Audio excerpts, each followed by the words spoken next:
புதுசா அடி உழுகுதுப்பா அப்படின்ன உடனே தாங்கிக்க முடியல அப்படின்னு தான் நான் பார்க்க வேண்டியது இருக்கு. அதனுடைய ரியாக்ஷன் தான் நீங்க மைந்தனவர்கள் பேசும்போது சொன்னது போல தொடர்ச்சியாக பல நூறு கால்கள், எனக்கெல்லாம் எனக்கு தெரிஞ்ச 1000-2000 கால்கள் வந்திருக்கும். இதுல குறிப்பிட்ட சில தோழர்கள் சொன்னாங்க, தோழர் உங்களை பத்தி நிறைய பேர் வீடியோ போட்டிருக்கானுங்க, நாம் தமிழருடைய அல்லு சில்லுங்க, நாங்க இப்படியே பேசுனா மனோஜோட நாக்க இருப்போம், நீங்க மனோஜ் வீடு எங்களுக்கு தெரியாதா அப்படின்லாம் பேசியிருக்காங்க. நீங்க நான் அந்த வீடியோ அனுப்பட்டுமான்னு கேட்டாங்க. வீடியோ தான் எனக்கு அனுப்ப வேண்டாம், அனுப்பிச்சா நான் கொலைகேஸ் உள்ள போயிருவேன். நான் எதையும் பார்த்துட்டு இருக்கிறாய் உள்ள போற ஆளு, நீங்க கேட்டு எனக்கு எசன்ஸ் மட்டும் கொடுங்க, நான் ரியாக்ட் மட்டும் பண்றேன் அப்படிங்கிற அடிப்படையில் என்ன பேசியிருக்காங்கிறது மட்டும் கேட்டதுல இதெல்லாம் சொல்றாங்க. ஆக பெரியாரினுடைய ஸ்ட்ராட்டஜி, திராவிட இயக்கத்தினுடைய ஸ்ட்ராட்டஜி என்ன நம்ம காமிக்கணும் இல்லைங்களா? தொடர்ச்சியாக 4 வாரம் கருத்தரங்கு போட்டுட்டோம். அடுத்த வாரம் பொங்கல், தோழர்கள் எல்லாரும் சொந்த ஊருக்கு போயிருவீங்க. ஆக அடுத்த வாரம் ஒரு வாரம் லீவ் விட்டுட்டு 23ஆம் தேதி பொங்கல் முடிச்சு வர்ற அடுத்த வெள்ளி நீங்க ஆரிய அடிவரடிகளும் திராவிட கோட்டைங்கிற பெயரில் இதே சென்னையில் சர்பிட்டி தியாகராயர் அரங்கில் மிகப்பெரிய மாநாடானது நடத்தப்படும். நீங்க அந்த மாநாட்டினுடைய கலந்து கொள்ளக்கூடிய தலைவர்களாக தோழர் ஜவஹருல்லா, தோழர் திருமுருகன் காந்தி, அண்ணன் ராமகிருஷ்ணன் அவர்கள், அண்ணன் நாகை திருவள்ளுவன், அண்ணன் வெண்மணி, இயக்குனர் அமீர் உள்ளிட்ட 12-13 தோழர்கள் கலந்துக்கிறாங்க. இந்த மாநாட்டினுடைய சிறப்புரை அண்ணன் திருமா.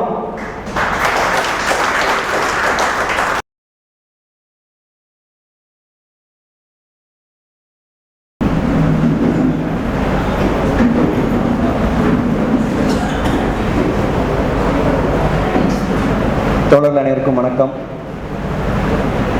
முதல்ல என்னுடைய மன்னிப்பை பதிவு செஞ்சுக்கிறேன். வரப்போ ட்ரெயினை மிஸ் பண்ணிட்டேன் காலையில். அதன் காரணமாக வேறு வழி இல்லாமல் வாடகை கார் பிடிச்சிட்டு வந்து இங்கே சேர்ந்துருக்கேன் கோவையிலிருந்து. அதனால தான் இந்த தாமதம். இல்லாட்டி தலைவர்களுக்கெல்லாம் முன்னாடியே நான் பேசியிருப்பேன். அண்ணனுக்கெல்லாம் பிறகு பேசக்கூடிய ஆள் நான் கிடையாது. அதற்காக முதல் மன்னிப்பை தெரிவித்துக் கொள்கிறேன். தோழர்களே, தொடர்ச்சியாக நாம் முதல் கருத்தரங்கில் அறிவித்தது போல இது இதோடு முடியாது, தொடர்ச்சியாக போகும் அப்படின்னு நம்ம போற போக்கில் சொல்லல. அதற்கு சாட்சியாக தொடர்ச்சியாக 4வது வாரமாக தந்தை பெரியார் அவர்களுடைய தியாகத்தை, தந்தை பெரியார் அவர்களுடைய ஈகத்தை போற்றும் வகையிலும், தந்தை பெரியார் அவர்களுக்கு எதிராக பார்ப்பனர்களுடைய காலை நக்கிக் கொண்டு ஆரிய அடிவரடிகளாகி செயல்படக்கூடிய சங்கி சீமான் உள்ளிட்ட இன துரோகிகளை தோலுரிக்கும் விதமாக தொடர்ச்சியாக 4வது வாரமாக இந்த கருத்தரங்கு நடந்துட்டு இருக்கு. நீங்க கார்ல வரும்போது நிகழ்ச்சி லைவ்ல பார்த்துட்டு வந்துட்டு இருந்தேன். அதுல அண்ணன் சீனி விடுதலை அரசு அவர்கள் பேசும்போது பாவலர் பெருஞ்சித்தனாரை விட நீ பெரியாரா, பாவலர் பெருஞ்சித்தனார் அவர்களே பெரியாரை ஏற்றுக்கொண்டவர், திராவிடத்தை ஏற்றுக்கொண்டவர், தேவநேய பாவாணரை விட நீ பெரியாரா, பாரதிதாசனை விட பெரியாளா அப்படிங்கறத அப்படியே அடுக்கிட்டு அவருடைய தன்மையும் மீறி இவங்க எல்லாத்தையும் விட நீ பெரிய புடுங்கியா அப்படிங்கிற ஒரு வார்த்தையை அண்ணன் பதிவு செஞ்சிருந்தார். ஆக அண்ணன் அவர்களுடைய பேச்சின் தன்மை என்ன அப்படிங்கிறது அனைவருக்கும் தெரியும். அவரே கோவப்பட்டு புடுங்கிங்கிற வார்த்தையெல்லாம் சொல்றாருன்னா நான் சர்வசாதாரணமாக என்னுடைய பாணியில் பேசலாம் அப்படின்னு தான் நான் புரிஞ்சுக்கிறேன். நீங்க கூடுதலாக நீங்க இந்த எச்சப்பையன் சீமான் பேசக்கூடிய பேச்சுகளோ, நாம் தமிழர்களுடைய சீமானுடைய அல்லுசில்கள் பேசக்கூடிய எந்த பேச்சையும் நான் நேரடியாக கேட்பது கிடையாது. ஏன்னா அந்த அளவுக்கு பொறுமை எனக்கு கிடையாது. நீங்க ஒரு 10 செகண்ட் அந்த குரலை கேட்டாவே நமக்கு ட்ரிகர் ஆகி ப்ரெஷர் ஆயிடும். அதனால தோழர்கள் யாரையாச்சும் கேட்டு, தோழர் இதெல்லாம் பேசியிருக்கான், இதுக்கெல்லாம் பதில் சொல்லுங்கன்னு கேட்டு அதற்கான ரியாக்ஷன் மட்டும் தான் நான் பண்ணிட்டு இருக்கேன். அந்த வகையில் கடைசியாக இந்த எச்சப்பையன் மயிலாடுதுறையில் பேசிய பேச்சையும் நான் கேட்கல, இதனால் வரைக்கும் கேட்டது கிடையாது. நீங்க சின்ன சின்ன ஷார்ட்ஸா வரது அதிகபட்சம் கேட்பேன். அதில் குறிப்பிட்டு அண்ணன் சீனி விடுதலை அரசு அவர்கள் பேசினதை லைவ்ல கேட்டேன். அப்போது சீமான் தன்னுடைய பேச்சை துவங்கும் போதே ஒரு மன உளைச்சலோடு அநாகரிகமா பேசுறாங்க, குடும்ப பெண்கள் எல்லாம் பேசுறாங்கப்பா அப்படின்னு புலம்பிட்டே தன்னுடைய பேச்சை ஆரம்பித்ததாக அண்ணன் அவர்கள் குறிப்பிட்டிருந்தார். நீங்க ஒரு பழமொழி சொல்லுவாங்க, சாத்தா வேதம் ஓதுது அப்படிங்கிற மாதிரி. 15 ஆண்டுகளாக நீங்க நம்ம விடுங்க, ஒட்டுமொத்த தமிழர்களையும் எலெக்ஷன் கரெக்டா முடியும். எலெக்ஷன் முடிஞ்ச உடனே நமக்கு வந்த இந்த 15 லட்சம் ஓட்டு 20 லட்சம் ஓட்டு நமக்கு போட்டவங்க தான் நல்ல தாய் தப்பனுக்கு பிறந்தவங்க அப்படின்னு எல்லா தேர்தலுக்கு முடியும் பிறகும் பதிவு செய்வான். அப்படின்னா என்ன அர்த்தம்? அவனுக்கு ஓட்டு போட்ட அந்த 15 லட்சம் பேர்த்த தவிர்த்த மீதம் இருக்கக்கூடிய எல்லா தமிழர்களுமே நல்ல தாய்க்கும் தகவனுக்கும் பிறக்கல அப்படின்னு காலம் முழுவதும் ஒட்டுமொத்த தமிழர்களுடைய பிறப்பை இழிவுபடுத்தியே வாழ்ந்து பேசிக் கொண்டிருந்த இவன் புதிதாக எனக்கு வலிக்குதுப்பா அப்படின்னு அழக ஆரம்பிச்சிருக்கான். நீங்க அதிலும் கூடங்க நம்ம பண்ணக்கூடியது எல்லாமே ரியாக்ஷன் தான். நம்ம எல்லாரும் சும்மா யாராச்சும் மேடை போட்டு ரோட்ல போயிட்டு இருந்த சீமானை இழுத்து நாம் தமிழர் தம்பிகளை இழுத்து வாடா சண்டைக்கு நம்ம யாராச்சும் கூப்பிட்டு சண்டை போடுறோமா?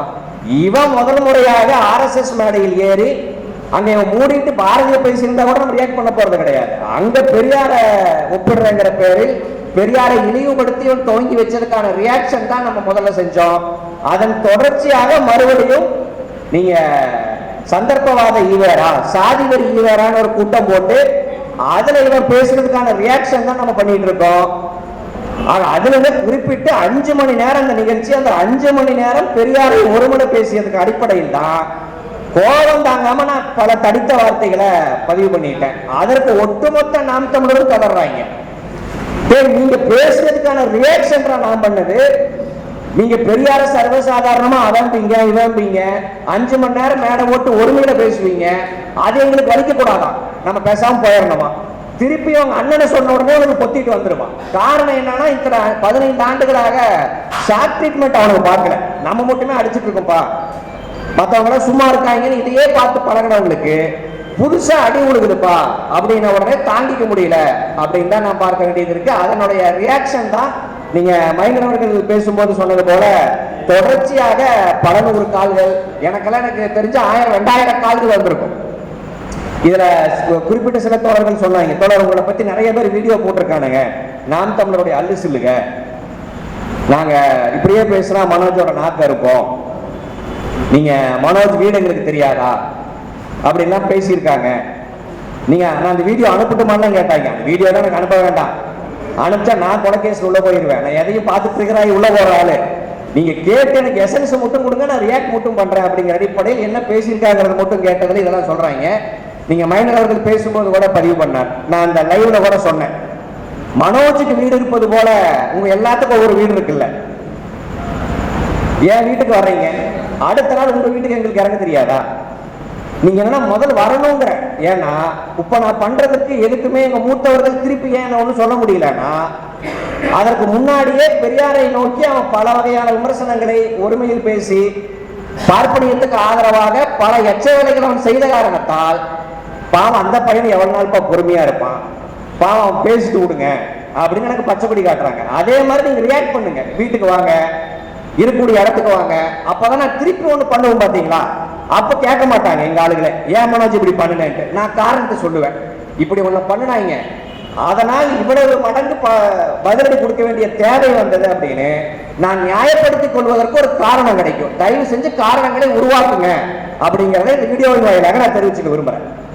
நீங்க கூடுதலாக அந்த மணியரசு அவர்கள் பேசும்போது போன நிகழ்ச்சியில பெரியாரை போற்றுவோம் அப்படின்னு ஒரு தலைப்பை போட்டு ஊர்ல இருக்கிற எல்லா படங்கள் கூகுள்ல சர்ச் பண்ணுங்கப்பா, யார் யார் படங்கள் வருதோ எல்லா படங்களையும் எடுத்துட்டு வந்துருங்க அப்படின்னு கலர் ஜெராக்ஸ் எடுத்துட்டு வந்து அதை எல்லாத்தையும் சேர்த்து பெரியோர்கள் அறிவிச்சுட்டான் பெரியார்களுக்கு. நீங்க அப்படி அறிவித்ததுடன் தொடர்ச்சியாக திருமாவே எங்களுக்கு பெரியாருங்க அப்படின்ட்டான். நீங்க இது எப்படி இருக்குன்னா, எங்களுக்கு எதுக்கு மாமேதை மார்க்ஸ், அவர் என்ன பெரிய மாமேதையா? எங்க ஊர்ல சண்முகம் இருக்காருல்ல, அவரை விட மார்க்ஸ் அங்க பெரியாளா அப்படின்னு கேட்டா எப்படி இருக்கும்? நீங்க எப்படி மார்க்சினுடைய மாணவனாக கம்யூனிஸ்ட் தலைவர்கள் தமிழ்நாட்டில் இருக்காங்களோ அதே போல அந்த திருமாவர்கள் தந்தை பெரியார் அவருடைய பிள்ளை. ஆனா அவரு பெரியாரா, பெரியார் வேண்டாமா? அண்ணன் திருமாவர்கள் அதற்கு பதிலடி கொடுக்கும் போது இப்படி எல்லாம் பேசுறாங்க, இப்படி ஆரியர்கள் பார்ப்பனர்கள் சொல்லி கொடுத்து பேசுறாங்க, இது ஆரியத்தின் ஸ்ட்ராட்டஜி, பார்ப்பனியத்தின் ஸ்ட்ராட்டஜி அப்படின்னு அண்ணன் அவர்கள் தெளிவா பதிவு செஞ்சிருப்பார். ஆக பெரியாரினுடைய ஸ்ட்ராட்டஜி, திராவிட இயக்கத்தினுடைய ஸ்ட்ராட்டஜி என்ன நம்ம காமிக்கணும் இல்லைங்களா? தொடர்ச்சியாக 4 வாரம் கருத்தரங்கு போட்டுட்டோம். அடுத்த வாரம் பொங்கல், தோழர்கள் எல்லாரும் அவங்க சொந்த ஊருக்கு போயிருவீங்க. ஆக அடுத்த வாரம் ஒரு வாரம் லீவ் விட்டுட்டு 23ஆம் தேதி பொங்கல் முடிச்சு வர்ற அடுத்த வெள்ளி நீங்க ஆரிய அடிவரடிகளும் திராவிட கோட்டைங்கிற பெயரில் இதே சென்னையில் சர்பிட்டி தியாகராயர் அரங்கில் மிகப்பெரிய மாநாடானது நடத்தப்படும். நீங்க அந்த மாநாட்டினுடைய கலந்து கொள்ளக்கூடிய தலைவர்களாக தோழர் ஜவஹருல்லா, தோழர் திருமுருகன் காந்தி, அண்ணன் ராமகிருஷ்ணன் அவர்கள், அண்ணன் நாகை திருவள்ளுவன், அண்ணன் வெண்மணி, இயக்குனர் அமீர் உள்ளிட்ட 12-13 தோழர்கள் கலந்துக்கிறாங்க. இந்த மாநாட்டினுடைய சிறப்புரை அண்ணன் திருமா.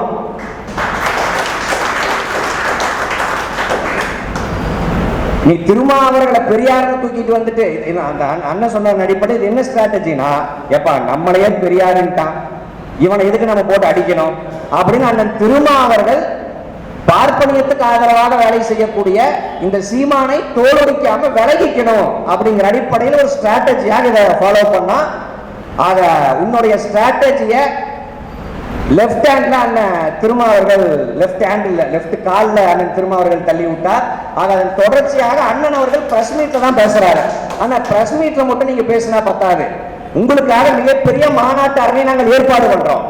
அங்கே ஆரியத்திடம் மண்டியிட்டு ஆரியத்தின் காலை நக்கி தொடர்ச்சியாக இனதுரோக வேலை செய்யக்கூடிய இந்த சங்கி சீமானை தோலுரித்து, இந்த சங்கி சீமான் பேசக்கூடியது தமிழ் தேசியமும் கிடையாது, இந்த சங்கி சீமான் தமிழர்களுக்கான முதல் துரோகி அப்படிங்கிறத தோலுறுத்தி காட்டணும் அப்படிங்கிற அடிப்படையில் 23ஆம் தேதி இந்த மாநாடு நடைபெறும். இந்த மாநாட்டுக்கு அண்ணன் திருமா அவர்களும் நிச்சயம் வருவதாக தேதி கொடுத்திருக்கார். ஆக 23ஆம் தேதி அடுத்த வாரம் தோழர்கள் எல்லாம் தமிழர் திருநாளான பொங்கலை கொண்டாடிவிட்டு அடுத்த வெள்ளி நிச்சயம் இந்த நிகழ்வில் கலந்து கொள்ள தயாராக இருக்கும்படி கேட்டுக்கொள்றோம். ஐயா அவர்கள், செந்திலை கௌதமன் அவர்கள் பல மணி நேரமாக காத்திருக்கார். நான் முன்னாடியே பேசியிருக்கணும், நான் சொன்னது போல சுருக்கமாக என்னுடைய உரையை முடிச்சணும் அப்படிங்கிற அடிப்படையில் ஸ்பீடா நான் பேசிட்டேன்.